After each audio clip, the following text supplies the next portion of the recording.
follows two families whose daughters was kidnapped. And one of the fathers whose daughter was kidnapped kidnaps a guy who he believes had some involvement with the kidnapping of his daughter and make him talk. Now when I first saw Prisoners, I said to myself, this is definite Oscar bait. It looked great with the cast they got in here. They got Viola Davis, Hugh Jackman, Paul Dano, Jake Gyllenhaal, Terence Howard. You have a good, solid cast. And especially it's coming out in September, so it's definitely a good Oscar bait.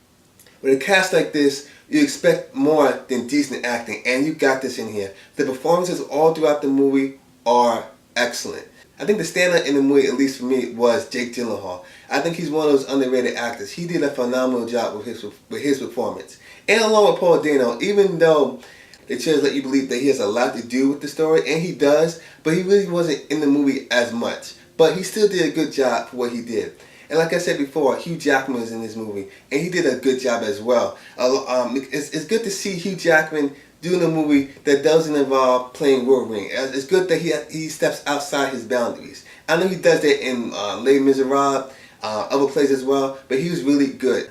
This is a crime thriller, and like most crime thrillers, you can kind of tell where the story is going. You can kind of tell, okay, this is going to happen, that's going to happen. But with Prisoners, it wasn't that way. At least I didn't find that to be. Even though this movie has a basic storyline, this movie's anything but basic. And this movie is grounded by acting.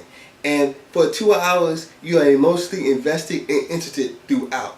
And that's when it comes to good writing and good acting, especially by Jake Gyllenhaal and Hugh Jackman. Because if it wasn't for their acting, then this would be a basic, mediocre crime thriller. And this movie is anything but that. So you gotta give 2 thumbs up for the performances for that, because the performances in this movie are the strong point to help this movie progress throughout the 2 hours. This movie is very straightforward. It pulls no punches. It's very gritty and it's very honest when it comes to crime thrillers. That's why I pretty much enjoyed Prisoners for what it was.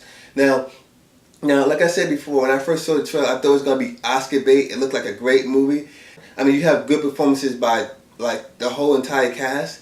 But I don't see any Oscars coming down for the movie. But it's still an enjoyable, solid movie. I think if you are a parent, you might find it a little cringeworthy to watch.